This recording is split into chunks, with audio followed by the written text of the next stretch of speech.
After 3 years of widowhood and decades of being treated like an ATM by his daughter, Harold discovers that respect must begin with respecting himself. I wake at 5:30 every morning, same as I have for the past 52 years. The habit stuck even after retirement, even after Martha passed, even after the kids stopped calling, except when they needed something. The old brass alarm clock beside my bed still ticks steadily, though I haven't needed it to wake me in decades. My body knows the rhythm now, programmed by years of discipline that started when I was pulling double shifts at the steel plant to keep food on the table. The house feels different in these early hours. Quieter, somehow more honest, without the forced cheerfulness of daytime television, or the obligation to appear busy when neighbors might be watching. I can just exist. I swing my legs over the side of the bed, feeling the familiar ache in my lower back that has been my companion since I turned 74. The hardwood floor is cold against my bare feet, a small shock that helps shake off the last vestiges of sleep. Martha used to complain about my early rising. "Harold, for heaven's sake. It is barely dawn," she would mumble into her pillow when the bed creaked under my weight. But she'd always have coffee ready when I came downstairs, somehow managing to time her own waking to meet my routine. 3 years later, I still make coffee for 2 out of habit, then pour the extra cup down the sink. When I realize what I have done, the kitchen window faces east, and I watch the sun paint the sky in shades of pink and gold, while the coffee machine gurgles to life. This old Bunn coffee maker was a wedding gift 47 years ago, back when appliances were built to last. The chrome is dulled now, spotted with water stains that no amount of polishing can completely remove, but it still brews a perfect cup. Some things endure. I reach for my favorite mug, the blue ceramic one with "World's Greatest Dad" printed in fading letters. Jennifer gave it to me for Father's Day when she was 12, beaming with pride as I unwrapped it. I remember how she bounced on her toes waiting for my reaction, her gap-toothed smile lighting up the whole room. That was before orthodontists and college applications, before she learned to calculate the value of every interaction in terms of what she might gain from it. The coffee tastes the same as always, rich and slightly bitter, but I drink it alone now. The kitchen table that once hosted family breakfasts and homework sessions sits empty, except for yesterday's mail, mostly bills and advertisements for retirement communities. Active senior living, the brochures proclaim, featuring impossibly healthy-looking couples playing tennis and laughing over wine, as if loneliness could be cured by planned activities and assigned mealtimes. My routine unfolds with mechanical precision. Shower, shave, dress in clothes that no longer need to impress anyone. I choose my daily uniform carefully: pressed khakis, a button-down shirt that Martha ironed years ago, and that I have been working through like a finite resource. The shirts still smell faintly of her favorite lavender fabric softener, a ghost of domesticity that I am not ready to let go. The mirror in the bathroom reflects a stranger sometimes. Harold Chambers, 77 years old, gray hair still thick enough to comb, brown eyes that have seen too much disappointment. The face is mine, but weathered by time and circumstances I never anticipated. I used to think 77 would feel ancient, but inside, I am still the 30-year-old who believed hard work and love would be enough to build a life worth living. Breakfast is oatmeal with sliced banana, the same meal I have eaten for the past 5 years since my doctor warned about cholesterol. I eat standing at the kitchen counter, looking out at the backyard where Martha's rose garden has grown wild. I should trim those bushes, but something about their uncontrolled growth feels appropriate now. Beauty doesn't always need to be managed. The phone rings at exactly 8:30, as predictable as sunrise. Jennifer's weekly check-in call, timed to catch me after breakfast, but before I might be busy with whatever she imagines I do all day. I let it ring 4 times before answering, a small rebellion that she will never notice. "Hi, Dad." Her voice carries that particular tone of obligation masked as affection. "How are you feeling today?" "Good morning, Jennifer. I am fine, thank you." I keep my voice neutral, having learned that any hint of complaint will be met with suggestions for assisted living facilities. "That is great. Listen, I was calling because Tommy's birthday is coming up next month, and we are planning something special. Tommy is my grandson, Jennifer's eldest at 16. I see him maybe 3 times a year, each visit shorter than the last. We were thinking about renting that party venue downtown. You know, the one with the arcade? It is a bit expensive, but it is what he really wants. Here it comes. The real reason for the call, dressed up in family obligations and grandparent guilt. I have heard this dance before, performed with variations over the years. The mortgage payment that came due unexpectedly, the car repair that wiped out their savings, the vacation they had already promised the kids before realizing they couldn't afford it. That sounds nice, I say, because engaging with the obvious setup would only prolong the conversation. The thing is, Dad, with Michael's work situation being uncertain right now, Michael is her husband, a mid-level manager at an insurance company who has been in various states of career crisis for the past decade. We were hoping maybe you could help out as Tommy's grandfather. It would mean so much to him to have a real party. The request hangs in the air between us, wrapped in layers of emotional manipulation that Jennifer has perfected over the years. The implication is clear. Refusing would make me a selfish grandfather who doesn't care about his family. Never mind that Tommy barely acknowledges my existence when I do see him. Too absorbed in his phone to manage more than monosyllable responses to my questions. How much? I ask because I know the conversation will not end until I do. Well, the venue is $800, and then there is food and decorations. She trails off, letting me do the math. Maybe $1,500 total. I know it sounds like a lot, but it is his 16th birthday. A milestone, you know. $1,500. More than I used to make in a month when Jennifer was Tommy's age. But money means something different now. When you are living on a fixed income and every expense requires careful consideration, not that Jennifer thinks about such things. In her mind, I am sitting on piles of cash with nothing better to do than fund her family's lifestyle choices. I will think about it, I say. Which we both know means yes. I always cave eventually, worn down by guilt and the fear that saying no might mean losing what little connection I have left with my family. Thanks, Dad. You are the best. The relief in her voice is palpable. Tommy will be so excited. I will send you the details about the venue. She hangs up without asking about my health, my plans, or anything else about my life. The call accomplished its purpose. Another withdrawal from the Bank of Herald, processed efficiently and without unnecessary small talk. I stand in my kitchen, holding the silent phone, and feel the familiar weight of being useful only for my checkbook. It is a feeling that has grown heavier since Martha died. When Jennifer's calls became more frequent and less concerned with my well-being, she would deny it if confronted, would probably be genuinely hurt by the accusation. But the pattern is unmistakable.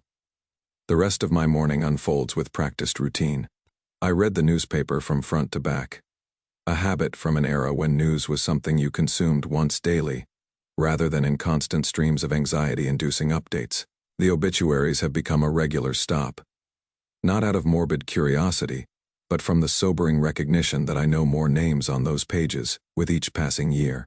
At 10 of the clock, I drive to the grocery store, navigating streets that have changed dramatically since Martha and I first moved to this neighborhood 40 years ago. The corner market where we used to buy penny candy for Jennifer is now a trendy coffee shop with prices that would have seemed impossible back then. The elementary school she attended has been torn down and replaced with condominiums that none of our former neighbors could afford. Shopping alone is an exercise in portion control and careful planning. Everything comes in family sizes that assume multiple people sharing meals. I buy single servings when possible, accepting the higher per unit cost as the price of solitude. The checkout clerk is a young woman with purple hair and kind eyes who always asks about my day. She is probably the person I talk to most regularly. Our brief exchanges at the register representing the bulk of my social interaction. "How are you today, Mr. Chambers?" she asks, scanning my modest collection of items. "Cannot complain, Sarah." "How about you?" I have learned her name over the months, one of the few personal connections I have managed to maintain. "Oh, you know, same old Tuesday. Did you see they are finally fixing the potholes on Maple Street?" She makes conversation easily, a skill I have somehow lost. Small talk used to come naturally when Martha was around to bridge the gaps in my social abilities. "About time." I agree. My car's been taking a beating. We chat briefly about nothing important. but her genuine friendliness feels like a small gift. When she hands me my receipt, our fingers touch briefly, and I am reminded of how little physical contact I have with other human beings. A handshake at church maybe, if I go. Otherwise, I could go days without touching another person. The drive home takes me past Jennifer's neighborhood, a development of large houses with perfect lawns that require constant maintenance. I don't stop, but I slow down as I pass her street, wondering what my daughter is doing at this moment. Probably working from her home office, managing social media accounts for small businesses while the kids are at school. It is good work. Flexible and well-paying, but it requires no help from me beyond the occasional financial contribution to their lifestyle. Back home, I eat lunch alone at the kitchen table, watching birds at the feeder Martha installed outside the window. She could identify every species that visited, rattling off names like she was calling roll, cardinals, blue jays, chickadees, nuthatches. I recognize maybe half of them, but I keep the feeder filled anyway. It feels like maintaining a promise I made to her, even if she is not here to see it kept. The afternoon stretches ahead with the particular emptiness that comes from having no obligations to anyone else. I used to fill these hours with projects around the house, but most of the necessary maintenance has been completed over the years. The house is in better condition now than when we bought it. Every surface painted, every squeaky hinge oiled, every loose board secured. There is satisfaction in the craftsmanship, but also a sense of completion that leaves me wondering what to do with the skills I have accumulated. I settle into my recliner with a book, a mystery novel that I will finish by evening and forget by morning. The chair was Martha's last gift to me, purchased just months before her diagnosis. "For your retirement," she had said, patting the leather armrest. "You have earned the right to sit and read all day if you want to." She couldn't have known then that reading all day would become less luxury than necessity. A way to fill time that has become abundant and burdensome. The house around me tells the story of a life fully lived. At least until recently. Family photos line the mantel above the fireplace, documenting Jennifer's progression from gap-toothed child to college graduate to mother herself. There are pictures of vacations we took when money was tighter but happiness came easier. Martha and me at Niagara Falls, both of us squinting into the camera with the falls roaring behind us. Jennifer at age 5, building sandcastles at Ocean City. Tommy and his younger sister Emma as toddlers, before they learned to treat my presence as an obligation rather than a pleasure. But the photos stopped several years ago, as if our family story simply ended. There are no recent pictures because there are no recent occasions worth documenting. No family dinners, no holiday gatherings where everyone actually wants to be present. Just duty visits and phone calls requesting financial assistance. Around 3 of the clock, I take my daily walk through the neighborhood. Exercise, the doctor says, is crucial for maintaining health and independence. So I walk, following the same route every day, noting the gradual changes that mark time's passage. The Hendersons' house has been for sale for 6 months now. Ever since Bill went into assisted living after his stroke, the Martinez's youngest son got married last spring, and they are still adjusting to their empty nest. Mrs. Chen tends her garden with the dedication of someone who understands that beauty requires constant attention. I wave to neighbors I encounter, exchange brief pleasantries about weather and current events, but these interactions feel increasingly superficial, lacking the depth that comes from shared history and genuine interest in each other's lives. We are all just marking time, going through motions that once had meaning, but now serve mainly to maintain the illusion of community. The walk takes me past the elementary school where Jennifer learned to read, the playground where I pushed her on swings until my arms ached. A new generation of children claims those same swings now, their laughter carrying across the distance, but somehow not reaching me. Their parents are young, focused on their own lives and challenges, building memories that their children will someday view with the same mixture of nostalgia and regret that I feel when looking at my own past. By evening, I am back home, preparing dinner for one. Tonight, it is a small piece of salmon with steamed vegetables, proportioned carefully to avoid leftovers that will sit in the refrigerator until they spoil. I eat at the kitchen table, reading the day's mail to provide some sense of purpose to the meal. Bills, mostly. and advertisements for products I don't need from companies that have somehow acquired my name and address. There is a letter from my insurance company, informing me of changes to my coverage that will result in higher out-of-pocket costs. Another reminder that aging in America is expensive, that the safety nets we assumed would be there can disappear or prove inadequate when we need them most. I file the letter with other important documents, maintaining the meticulous records that Martha started, and I have continued out of habit more than necessity. The television provides background noise during dinner. Local news followed by network programming designed for audiences I no longer belong to. The commercials are particularly revealing, selling everything from reverse mortgages to burial insurance. Products that assume I am desperate enough to make financial decisions based on fear. Maybe they are right. Maybe desperation is the natural state of old age in a culture that values youth and productivity above all else. After dinner, I wash the dishes by hand, another ritual that connects me to Martha's memory. She always insisted that hand washing was gentler on the good china, and I have maintained the practice even though I rarely use anything but everyday dishes now. The warm soapy water is soothing, and the simple task provides a sense of accomplishment that more significant activities no longer deliver. The evening news brings reports of political conflicts, economic uncertainty, and social problems that seem to grow more complex with each passing year. I turn off the television and sit in silence, listening to the house settle around me. The refrigerator hums, the clock ticks, the floorboards creak occasionally for no reason I can determine. These are the sounds of solitude. Familiar now, but still somewhat unsettling. I think about calling Jennifer, maybe asking how her day went or whether Tommy is excited about his upcoming birthday party. But I know how the conversation would go. She would be distracted, probably multitasking while we talked, offering minimal responses to my questions while waiting for me to bring up the money she is expecting. The call would end with both of us feeling frustrated, her because I wasn't sufficiently enthusiastic about funding her plans, me because I had been reduced once again to my financial utility. Instead, I climbed the stairs to my bedroom, each step a small negotiation with joints that protest more loudly than they used to. I follow my nighttime routine with the same precision I apply to my morning ritual. Brush teeth, take medications, set out clothes for tomorrow. The routine provides structure to days that might otherwise blur together in an endless sequence of similar experiences. Before bed, I look at the photograph on my nightstand. Martha smiling at the camera during our last vacation together.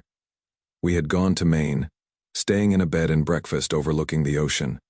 She had insisted on taking pictures of everything. Our room, our meals, the sunset from our balcony. For the memory book, she had said, as if she somehow knew that memories would soon be all we would have. I miss our conversations most of all. Martha was the only person who truly knew me, who understood my silences as well as my words. She could read my moods, anticipate my needs, challenge my assumptions without making me feel diminished. We had built a life together based on mutual respect and genuine affection, creating something larger than either of us could have achieved alone. Now I talk to her picture sometimes, usually late at night when the loneliness becomes overwhelming. What do you think I should do, Martha? I ask the smiling face that never changes, never ages, never offers answers to questions she couldn't have anticipated. How do I make Jennifer understand that I need more than just to be useful? But photographs don't talk back, and the silence that follows my question serves as its own kind of answer. I am on my own now, responsible for creating meaning in a life that feels increasingly disconnected from purpose. The realization is both terrifying and oddly liberating. I lie in bed, listening to the night sounds of a neighborhood settling into sleep. Somewhere, a dog barks, probably at a possum, or raccoon foraging through garbage cans. A car passes, its headlights briefly illuminating my bedroom ceiling before disappearing into the darkness. These small interruptions to the silence remind me that life continues around me, even when I feel separate from it. Sleep comes eventually, bringing dreams that mix memory with imagination, past with present, hope with resignation. I dream of conversations with Martha, of family dinners, where everyone actually wants to be there, of a time when my presence was valued for more than my ability to solve financial problems. In dreams, The weight of loneliness lifts temporarily, replaced by the warmth of connection and purpose. But morning always comes, bringing with it the return to routine and the fresh recognition of what has been lost. Another day begins at 5:30. Another opportunity to find meaning in small moments and simple pleasures. The coffee still tastes good. The birds still visit the feeder. The sun still rises, despite the darkness that sometimes threatens to overwhelm everything else. The phone will ring again. Eventually, Jennifer will have another crisis that requires my financial intervention, another family event that needs funding, another opportunity for me to prove my worth through monetary contribution. And I will probably say yes again because the alternative feels like complete disconnection from the only family I have left. But something is changing, slowly and almost imperceptibly. Each conversation leaves me a little more aware of the pattern, a little more conscious of my role as automated teller, rather than beloved patriarch. The awareness is uncomfortable, like a pebble in a shoe that you can ignore for a while but eventually must address. The morning routine continues, but today feels different somehow. Maybe it is the quality of light streaming through the kitchen window, or the particular way the coffee tastes, or simply the accumulation of small realizations that have been building over months and years. Change rarely announces itself dramatically. More often it creeps up quietly, gathering strength until it becomes impossible to ignore. I pour my second cup of coffee and sit at the kitchen table, looking out at Martha's overgrown rose garden. The bushes have grown wild in the 3 years since her death, sending out shoots in unexpected directions, blooming in chaotic profusion without the careful pruning she used to provide. But they are still beautiful, perhaps more authentic in their uncontrolled state than they ever were when managed and shaped according to someone else's vision. Maybe that is a lesson worth considering.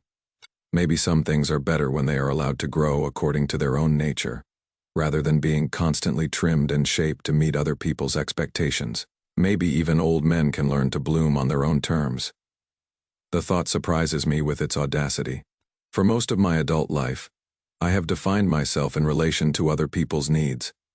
Husband, father, provider, supporter. The idea of existing for my own sake, of making decisions based on what I want, rather than what others expect, feels almost revolutionary. I finish my coffee and wash the cup carefully. But instead of starting the day's routine, I remain at the kitchen sink, looking out at the garden and considering possibilities I haven't allowed myself to imagine in years. What if Jennifer's next request for money met with a different response? What if I started making choices based on my own desires rather than family obligations? What if the story of Harold Chambers isn't over yet, but simply ready for a new chapter? The questions hang in the air like morning mist, insubstantial but somehow charged with potential. I don't have answers yet, but for the first time in years, I am genuinely curious about what might happen next. Outside, a cardinal lands on the rosebush nearest the window, its bright red feathers vivid against the green foliage. Martha always said cardinals were good luck, visitors from loved ones who had passed on. I don't know if I believe that, but I watch the bird until it flies away, carrying with it something that might be hope, or might just be the simple pleasure of witnessing beauty in an unexpected moment. The day stretches ahead, full of familiar routines but also, perhaps, new possibilities for the first time in longer than I can remember. I am actually curious about what it might bring. 3 days later, the phone rings again. This time it is not 8:30 in the morning, but 3 in the afternoon, interrupting my daily reading time. Jennifer's voice sounds different, strained in a way that immediately puts me on alert. "Dad, I am sorry to bother you, but we have a situation." She is speaking quickly, the words tumbling over each other in a way that suggests panic barely held in check. "Tommy got arrested last night." The book falls from my hands, hitting the floor with a soft thud that seems to echo in the sudden silence of the room. Arrested? What happened? He was at a party, and there was drinking involved. The police showed up and she is crying now, the composed facade cracking completely. He is only 16. Dad, this could ruin his college prospects, his whole future. I close my eyes, feeling the familiar tug of family crisis pulling me back into the role I have played for decades. The responsible one. The problem solver. The man with the checkbook. who can make difficulties disappear. Where is he now? He is home. We bailed him out last night. But the legal fees, her voice trails off. But I know where this is heading. The same place it always heads when Jennifer calls with a crisis. The lawyer wants $5,000 as a retainer. And that is just to start. If this goes to trial, it could be $10,000, $15,000 or more. $5,000. The number sits heavy in the air between us. A sum that represents months of my Social Security and pension payments. Not impossible, but significant enough to require sacrifice on my part. Jennifer knows this, but she also knows I have never said no to a request that involved my grandchildren's welfare. What does the lawyer say about his chances? Good, actually. First offense. No drugs involved. Just underage drinking at a party. But Dad, if we don't fight this properly, if we just go with a public defender. She doesn't finish the sentence. But the implication is clear. A public defender means accepting whatever plea bargain gets offered. Possibly a conviction that could follow Tommy for years. I find myself nodding, even though she cannot see me. This is how it works. How it has always worked. Crisis strikes. Emotions run high, and suddenly, I am the only thing standing between my family and disaster. The pattern is so familiar I could recite my lines from memory. I will transfer the money this afternoon. I hear myself saying, the words emerging automatically, bypassing any conscious decision-making process. What is the lawyer's name? The relief in Jennifer's voice is palpable. Oh, Dad, thank you. I know it is a lot of money, but Tommy's future is at stake. You are literally saving his life. After she hangs up, I sit in my chair, staring at the book on the floor without making any move to pick it up. The afternoon light slants through the window, illuminating dust motes that dance in the air like tiny lives following invisible currents. $5,000. The money is there, sitting in my savings account, earning minimal interest. I can afford it, technically speaking. But something feels different this time. Maybe it is the conversation I had with myself over morning coffee. Or maybe it is simply the accumulation of too many similar requests over the years. Instead of immediately calling the bank, I find myself questioning the assumptions that have guided my responses to family crises. Tommy is 16, old enough to understand the consequences of his choices. This isn't a case of bad luck or circumstances beyond his control. He chose to drink at a party, knowing it was illegal, knowing it could lead to exactly this kind of trouble. And now, once again, Grandpa Harold is expected to smooth away the consequences with a generous application of money. I pick up the book and try to return to reading. But the words blur on the page. My mind keeps circling back to the pattern I have been enabling for years. Crisis, panic, financial rescue, temporary gratitude, then back to business as usual until the next emergency. Never any real conversation about responsibility or consequences. Never any acknowledgement that my financial resources are finite, that each rescue diminishes my own security. Martha and I used to talk about spoiling Jennifer, about the importance of letting children learn from their mistakes. But somehow, over the years, I have become the enabler. The soft touch who prevents my family from experiencing the natural consequences of their choices. When did helping become enabling? When did love become confused with financial support? The phone sits silent on the table beside my chair, waiting for me to make the call that will set another rescue in motion. But for the first time in years, I am hesitant to pick it up. Instead, I find myself thinking about Tommy, about the kind of young man he is becoming, about whether bailing him out of this situation is really in his best interest. At 16, I was working after school to help support my family. My father had been laid off from the factory, and every dollar mattered. The idea of spending money I didn't have to escape the consequences of poor choices would have been unthinkable. We learned responsibility by facing the results of our actions, not by having them magically disappear through the intervention of older relatives. But times are different now.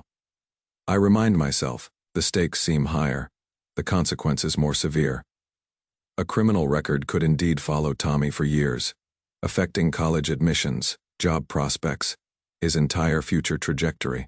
Jennifer isn't wrong about that. The question is whether protecting him from those consequences now is really helping him, or just postponing a reckoning that needs to happen. I realize I am arguing with myself. weighing factors that would have seemed irrelevant just a few days ago.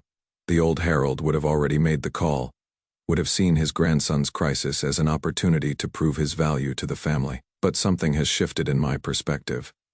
Some fundamental assumption about my role and responsibilities that I am no longer willing to accept without question. The afternoon wears on, and I don't call the bank. Instead, I make dinner, water the plants, follow my usual evening routine while the weight of decision presses down on me. Jennifer doesn't call back, probably assuming I am handling the transfer as promised. The lawyer is probably expecting payment tomorrow, confident that another family crisis will be resolved through the intervention of a financially stable patriarch. But I am not feeling particularly patriarchal today. I am feeling like a 77-year-old man who is tired of being valued primarily for his ability to solve problems with money. I am feeling like someone who has spent so many years defining himself through his usefulness to others that he has forgotten what it means to consider his own needs and desires. That evening, I do something I haven't done in months. I call my old friend Frank Morrison, a fellow retiree who worked alongside me at the steel plant for 27 years. Frank and I used to have coffee regularly after we retired, but the habit faded after Martha died, partly because I became less social, and partly because Frank moved to Florida to be closer to his daughter, Harold. Frank's voice carries genuine surprise and pleasure. "Well, I will be damned. How are you, old friend, getting by? Frank, how is the Sunshine State treating you?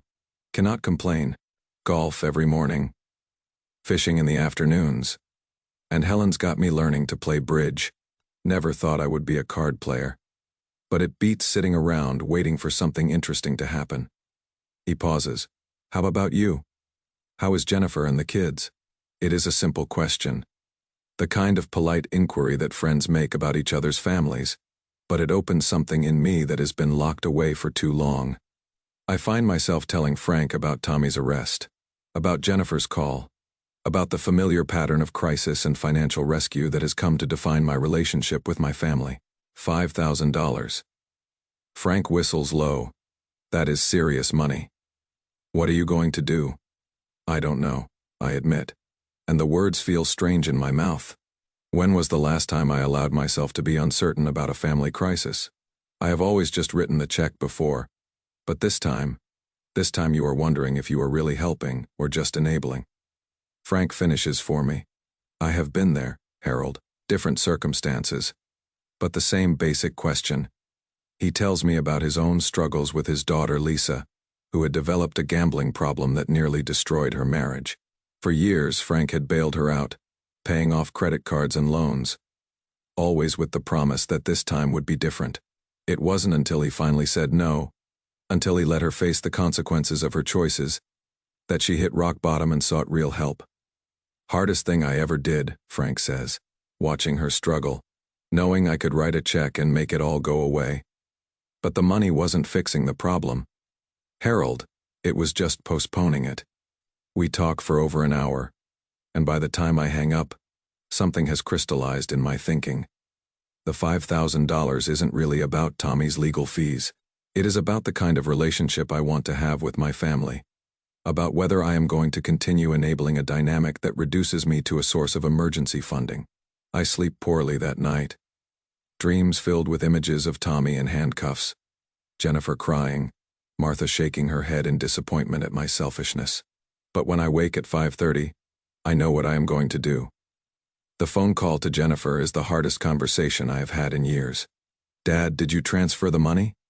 The lawyer's office called this morning asking about payment. "Jennifer, we need to talk." My voice sounds steadier than I feel. I have been thinking about Tommy's situation, and I have decided not to pay for the lawyer. The silence on the other end of the line stretches so long, I wonder if the call has been dropped. When Jennifer finally speaks, her voice is barely above a whisper. "What do you mean you are not going to pay, Dad? We talked about this yesterday. Tommy's future is at stake." "I understand the stakes, Jennifer. But I also understand that Tommy made a choice, and choices have consequences. Maybe it is time he learned that lesson. He is 16. Her voice rises, panic creeping in. "You cannot just abandon him because you are angry about something." "I am not abandoning him. I am refusing to rescue him from the natural consequences of his actions. There is a difference. The conversation goes on for 20 minutes, with Jennifer cycling through disbelief, anger, pleading, and finally a cold fury that I have never heard from her before. She accuses me of being cruel, of prioritizing money over family, of becoming selfish in my old age. Each accusation hits its mark, but I hold firm to my decision. "You know what, Dad?" she says finally, her voice tight with barely controlled rage. "Maybe Tommy's not the only one who needs to learn about consequences. Maybe you need to learn what it feels like to lose your family." The line goes dead, and I sit in my kitchen, holding the silent phone, and wondering if I have just made the biggest mistake of my life. The doubt gnaws at me throughout the day, a constant whisper suggesting that I have chosen pride over love, stubbornness over family loyalty. But as the hours pass, something else emerges alongside the doubt, relief for the first time in years. I have said no to a financial request from my family. I have chosen to act according to my own judgment, rather than automatically deferring to their needs and expectations. It feels terrifying and liberating in equal measure. 2 weeks pass without any contact from Jennifer or her family. The silence is deafening, especially during the times when the phone would normally ring with updates about family events or requests for assistance. I find myself checking for missed calls obsessively, wondering if they are trying to reach me but unable to get through, even though I know my phone is working perfectly. The grocery store clerk, Sarah, notices my distraction during one of my shopping trips. "You seem a little down today, Mr. Chambers. Everything okay?" I consider brushing off her concern with my usual polite deflection, but something about her genuine care breaks through my habitual reserve. "Family troubles. I admit, sometimes doing the right thing doesn't feel particularly good." She nods understandingly. "My grandmother used to say that the hardest decisions are usually the ones that matter most. Whatever you are dealing with, I hope it works out." Her words stay with me as I drive home, past Jennifer's neighborhood, where I don't slow down anymore. The hardest decisions are usually the ones that matter most. Maybe that is true. Maybe the discomfort I am feeling isn't a sign that I have made a mistake, but evidence that I have finally done something significant enough to create real change. I develop new routines to fill the space left by Jennifer's absence. I start volunteering at the local food bank, sorting donations, and helping to distribute meals to families in need. The work is physical enough to be satisfying, social enough to provide human contact, and meaningful enough to give my days a sense of purpose they have been lacking. It is at the food bank that I meet Robert Chen, a retired accountant whose wife passed away 5 years ago. Robert understands the challenges of widowhood in ways that my married neighbors cannot, and we begin having coffee together after our volunteer shifts. He tells me about his own struggles with his adult children, who live across the country and treat him like an obligation rather than a valued family member. "They call on my birthday and Christmas," he says, stirring sugar into his coffee. "Very dutiful. But when I had my heart attack last year, it took them 3 days to visit. 3 days to arrange time off work for their father's medical emergency." Robert's situation isn't identical to mine, but there are enough similarities to make our conversations feel like a form of therapy. We are both men who devoted our lives to providing for our families, only to discover that our value seems tied primarily to our utility, rather than our inherent worth as people. "The thing is," Robert continues, "I spent so many years being the responsible one, the problem solver, that I forgot how to just be myself. When my kids were young, I was Dad the provider. When they got older, I became Dad the bank. But who am I when I am not solving someone else's problems?" It is a question that resonates deeply with me, one I have been circling around for weeks without quite articulating. Who is Harold Chambers when he is not responding to family crises or writing checks to cover other people's poor planning? The answer should be obvious, but it feels surprisingly elusive. 1 month after my conversation with Jennifer about Tommy's legal fees, I receive an unexpected visitor. I am working in Martha's garden, finally tackling the pruning I have been avoiding for 3 years, when I hear a car door slam in my driveway. Through the rose bushes, I can see a small figure approaching my front door with determined steps. Emma, my 13-year-old granddaughter, looking remarkably like Jennifer did at that age. I set down my pruning shears and walk around to the front of the house, finding Emma sitting on my front steps with a backpack at her feet and the expression of stubborn resolve on her face. "Grandpa," she says, standing up as I approach. "Mom doesn't know I am here." "Emma," I am surprised by how glad I am to see her. This serious young woman who has always been quieter than her older brother, more thoughtful in her observations. "How did you get here?" "I rode my bike. It took almost an hour." She gestures toward the driveway where I can now see her bicycle leaning against my garage door. "I wanted to talk to you about what happened with Tommy." I invite her inside, offering her a glass of water and a sandwich while trying to process this unexpected development. Emma has never visited me alone before. Never initiated contact without her parents' knowledge. Her presence feels both wonderful and concerning. "Does your mother know where you are?" I ask, settling into the chair across from her at the kitchen table. "I left a note saying I was going to a friend's house. Technically not a lie, since I consider you a friend." She takes a sip of water, then looks at me directly. "Grandpa, I know what happened with Tommy's arrest, and I know Mom is angry at you for not paying for the lawyer." The directness of her statement catches me off guard. In my experience, family conflicts are usually discussed in euphemisms and carefully coded language, especially around the children. But Emma seems determined to address the situation head-on. "What exactly do you know about what happened?" "I know Tommy got drunk at a party and got arrested. I know Mom called you for money and you said no. I know she has been telling everyone who will listen that you have become mean and selfish in your old age." Emma's matter-of-fact delivery makes these revelations even more painful. But I also know some things she doesn't think I know.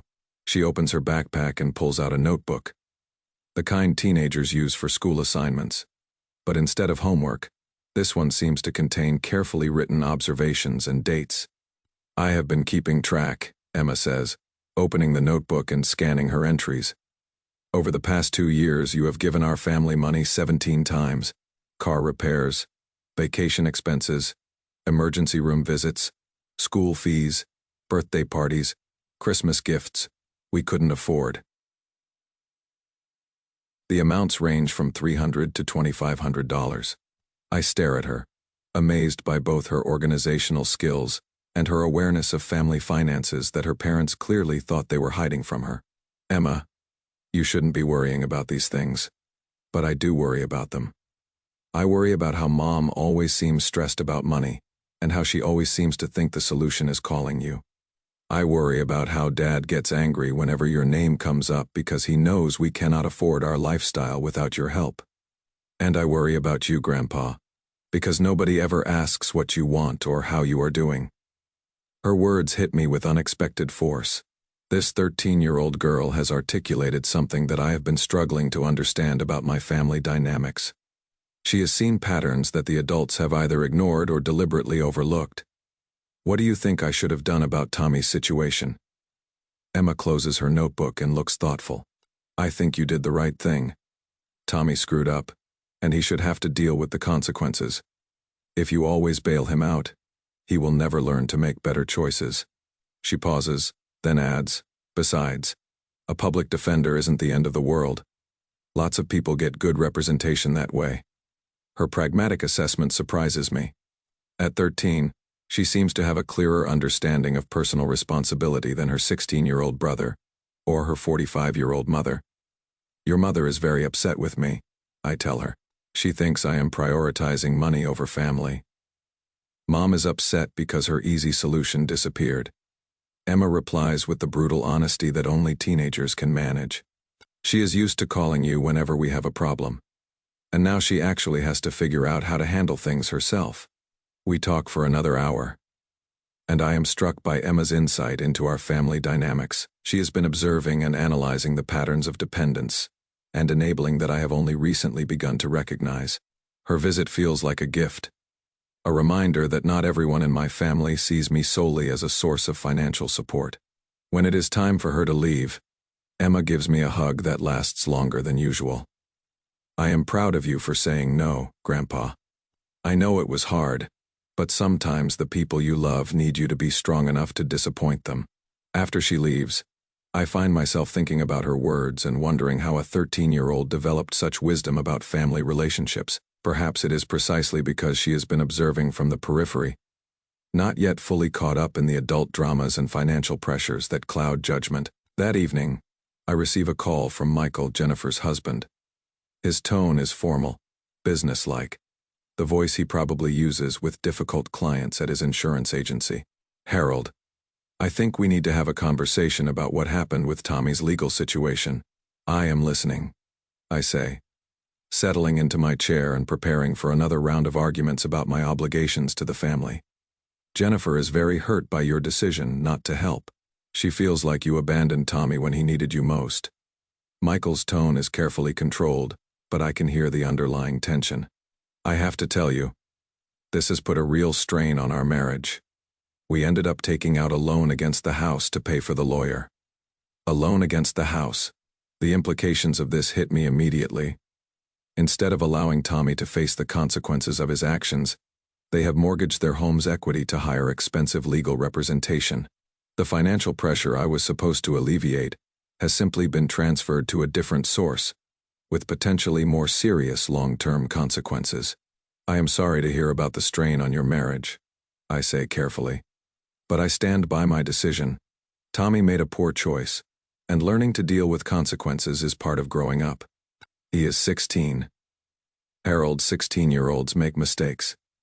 That doesn't mean they should have their futures ruined because their grandfather suddenly decides to withhold support." The conversation continues in circles for 20 minutes, with Michael alternating between attempts at emotional manipulation and barely concealed frustration. He never asks how I am doing, never acknowledges that my financial resources aren't unlimited, never considers that maybe the family's dependence on my money has become unhealthy for everyone involved. "Look, Harold," he says finally, his professional veneer slipping. "I don't know what has gotten into you lately, but this isn't the man I married. Jennifer thinking I was getting as a father-in-law. The Harold I know would never let his grandson suffer to make some kind of point about responsibility." After he hangs up, I sit in my living room thinking about his words. The man he married Jennifer thinking he was getting as a father-in-law. Not the man I actually am, but the man he expected me to be based on my past behavior.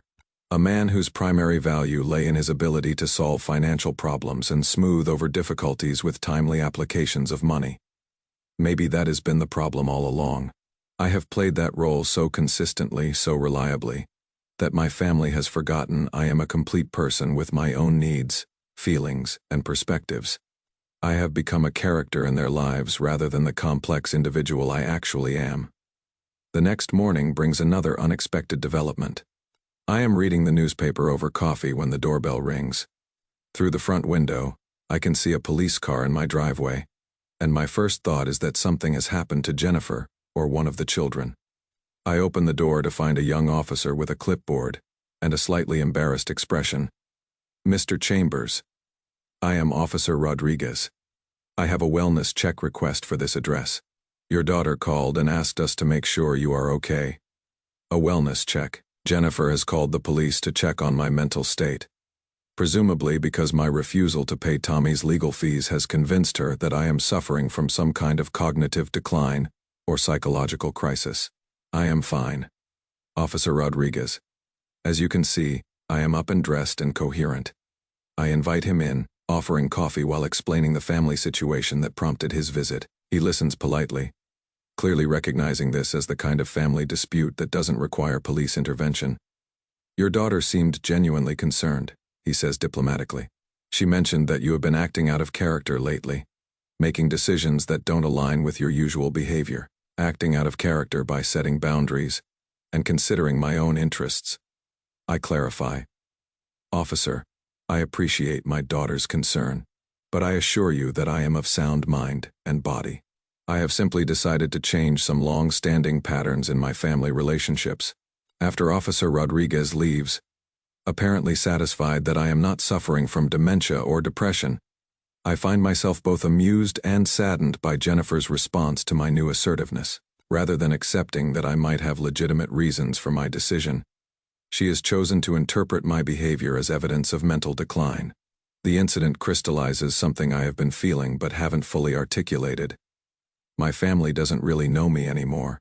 They know Harold the provider, Harold the problem solver, Harold the emergency fund, but they don't know the man who questions their assumptions, who has his own needs and desires, who might choose to prioritize his own well-being over their convenience. I decide it is time to take more concrete steps toward building the life I want, rather than simply reacting to the demands others place on me. I make an appointment with my financial advisor to discuss restructuring my assets and investments, not to hide money from my family, but to ensure that my resources are being managed in ways that align with my values and priorities. The meeting with David Peterson, my advisor for the past 15 years, proves enlightening. When I explain that I want to reduce my family's access to my accounts and redirect some of my charitable giving, he nods thoughtfully. Harold, I have to tell you, I have been wondering when this conversation would happen. Over the years, I have watched your family's financial dependence on you grow, and frankly, it has been concerning from a planning perspective. David pulls out a folder thick with records of transfers and withdrawals. In the past 5 years alone, you have provided your daughter's family with over $40,000 in direct assistance. That is not including the regular gifts, birthday money, and holiday contributions. $40,000. The number staggers me, not because I cannot afford it, but because I never added up the cumulative impact of all those individual crisis interventions. Viewed as a total, it represents a significant portion of my discretionary income, money that could have been invested for my own future security or donated to causes I care about. What would you recommend? I ask. Set up specific accounts for gifts and family assistance with predetermined annual limits. That way, you are still able to help when appropriate, but you are not operating from an unlimited fund that enables poor financial planning on their part. David pauses, then adds also, consider establishing a trust that would provide for your grandchildren's education without giving their parents access to the principal. We spend the next hour restructuring my financial arrangements. The changes aren't dramatic, but they represent a fundamental shift in approach. Instead of being reactive, responding to crises as they arise, I am being proactive, establishing systems that reflect my values and priorities. As I drive home from the bank, I feel lighter somehow, as if I have been carrying a weight I didn't fully recognize until it was removed. The new financial arrangements will not solve all the problems in my family relationships, but they establish clear boundaries that should prevent some of the manipulation and guilt I have been experiencing. That afternoon, while working in the garden, I am surprised to see Robert Chen walking up my driveway. We don't usually visit each other at home, preferring to maintain our friendship in the neutral territory of the coffee shop. Harold, I hope you don't mind me stopping by, but I wanted to check on you after our conversation yesterday. Robert looks concerned, his usual cheerful demeanor replaced by something more serious. You seemed pretty shaken up by the situation with your grandson. I invite him to sit on the porch, and we talk while I continue weeding the flower beds. Robert listens as I describe the events of the past few weeks. Emma's visit, Michael's angry phone call, the police wellness check, my meeting with the financial advisor. It sounds like you are going through what I went through about 3 years ago, Robert says thoughtfully. The family crisis that forces you to choose between enabling and establishing boundaries. He tells me about his own pivotal moment, when his son called asking for money to cover gambling debts that could result in serious consequences if not paid immediately. Like me, Robert had always been the family's financial safety net, the reliable source of emergency funding when poor decisions created crises. I said no, Robert continues. Hardest thing I ever did. My son didn't speak to me for 8 months. My daughter-in-law sent me angry emails about how I was abandoning my family in their time of need. But you know what happened? What? My son hit rock bottom. Really hit it, not just the artificial bottom of knowing Dad would bail him out. He had to face the consequences of his choices, had to get help for his gambling problem, had to rebuild his life from scratch. Today, 3 years later, he is clean, his marriage is stronger, and our relationship is better than it has been in decades. Robert's story gives me hope that my decision about Tommy might ultimately benefit everyone involved, even if it doesn't feel that way right now. Change is uncomfortable, especially when it disrupts established patterns that family members have come to depend on. The thing nobody tells you about setting boundaries, Robert adds, is that you have to be prepared for people to test them. They will try guilt, anger, manipulation, anything to get you back to the old patterns. The key is staying consistent. His words prove prophetic. Over the next few weeks, I receive a series of communications from Jennifer and Michael that seem designed to test my resolve. First comes a forwarded email from Tommy's school, mentioning concerns about his academic performance and attitude. The implication is clear. His legal troubles are affecting his schoolwork, and this is somehow my fault for not preventing those troubles with a generous application of money. Next is a detailed breakdown of their current financial situation, complete with spreadsheets showing how the loan they took out for Tommy's legal fees is straining their budget. Again, the message is implicit but unmistakable. This financial stress could be alleviated if I would simply resume my role as family benefactor. Finally comes a call from Jennifer herself, her voice carefully modulated to convey hurt rather than anger. "Dad, I have been thinking about our situation, and I realize I may have been too emotional before. I understand you are trying to teach Tommy about responsibility, and I respect that. But I am worried that this conflict is damaging our family relationships permanently. It is a sophisticated approach, acknowledging my position, while subtly suggesting that my principles are less important than family harmony. The old Harold might have been swayed by this appeal, might have interpreted it as genuine recognition of my perspective, rather than strategic manipulation. Jennifer, I say carefully, I appreciate you calling, and I am glad you are thinking about the bigger picture. But my decision about Tommy's legal fees wasn't just about teaching him responsibility. It was about changing a pattern that wasn't healthy for any of us. What pattern? She asks, though I suspect she knows exactly what I am referring to. The pattern where every financial crisis in your family becomes my emergency to solve. The pattern where my value to the family is measured primarily by my willingness to write checks. The pattern where none of you seem interested in my thoughts, feelings, or well-being, unless they relate to your immediate needs. The silence that follows this statement stretches long enough that I wonder if she is going to hang up. When she finally speaks, her voice has lost its careful modulation. "That is not fair, Dad. We care about you. We include you in family events. We call regularly. You call when you need money." I interrupt gently. "When was the last time you called just to see how I was doing? When was the last time you asked about my interests, my health, my plans that didn't involve helping you with something?" Another long pause. We always ask how you are." "No, Jennifer.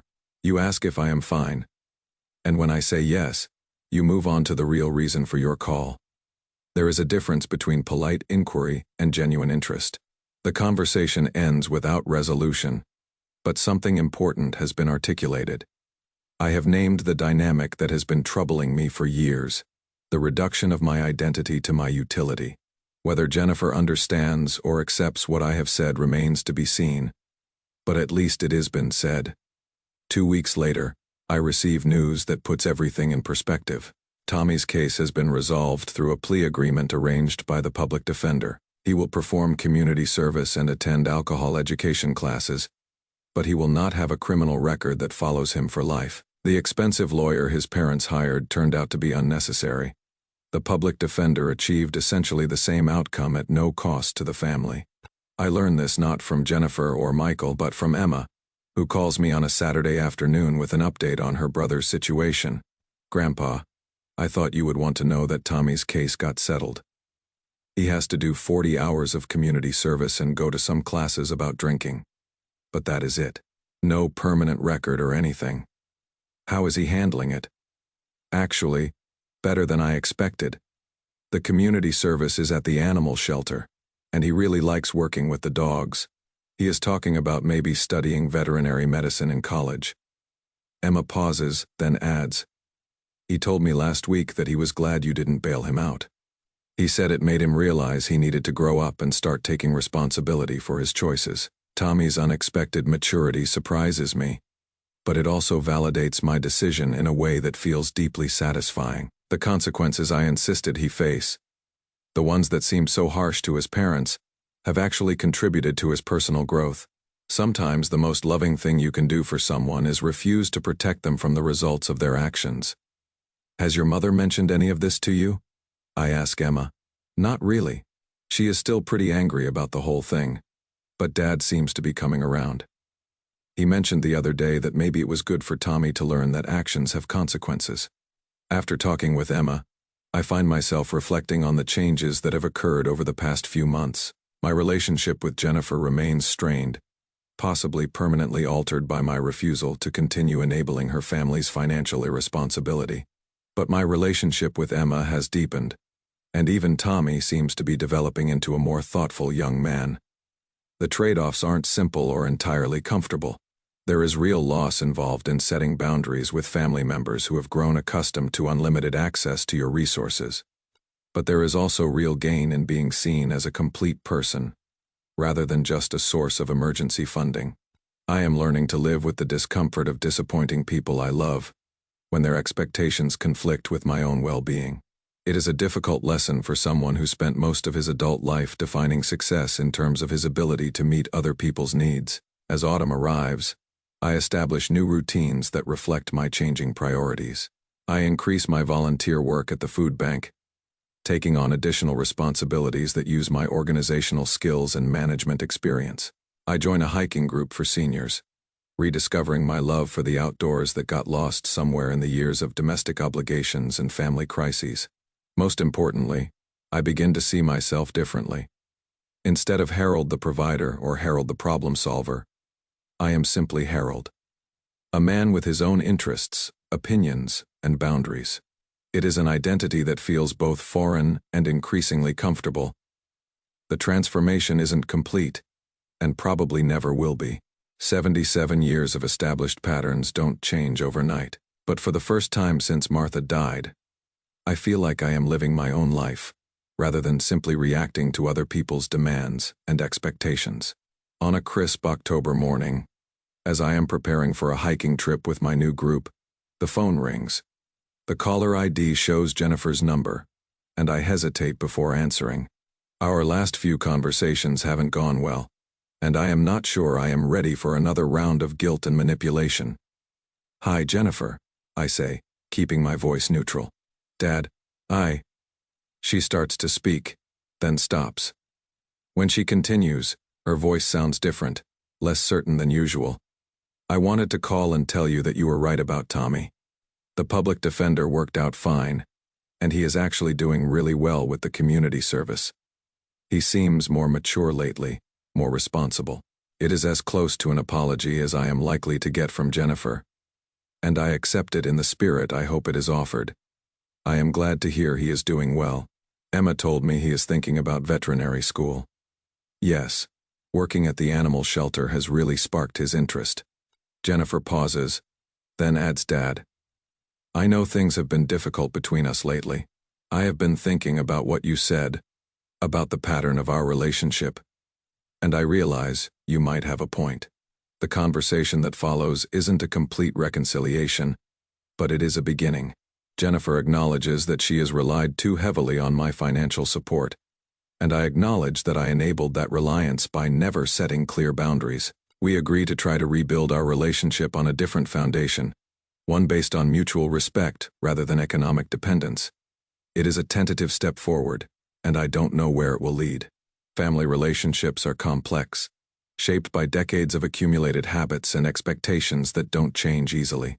But for the first time in years, I feel hopeful about the possibility of having a genuine relationship with my daughter, rather than just being her emergency contact at the bank. As I hang up the phone and gather my hiking gear, I think about the journey I have taken over the past several months, from automatic compliance with family demands to thoughtful consideration of my own needs and boundaries, from defining myself through my utility to others to accepting my value as an individual human being. The changes haven't been easy, and some relationships may never fully recover, but I have gained something invaluable: the knowledge that I can choose how to respond to life's challenges rather than simply reacting according to established patterns. At 77, I am learning that it is never too late to reclaim your dignity, to insist on being treated with respect, to prioritize your own well-being alongside your care for others. It is a lesson I wish I had learned earlier, but I am grateful to have learned it at all. Outside, my hiking group is gathering in the parking lot, ready for another adventure in the beautiful autumn landscape. I lock my door, pocket my keys, and walk toward the next chapter of my life, with a lightness I haven't felt in years. The story of Harold Chambers isn't over yet. In many ways, it is just beginning.